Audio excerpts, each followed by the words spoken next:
Ja, hvad var det? Hvad var det? Se, det var godbidder. Ja.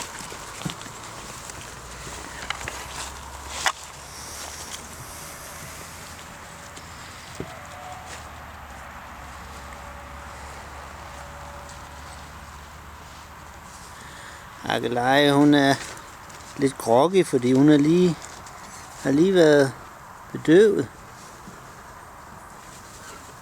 Hun har været til rygundersøgelse ved dyrlægen.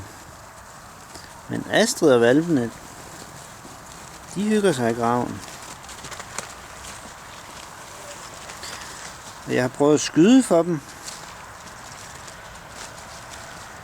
Både på afstand og lige nu tæt på. Så fik de nogle godbidder, så de forbinder det med noget positivt.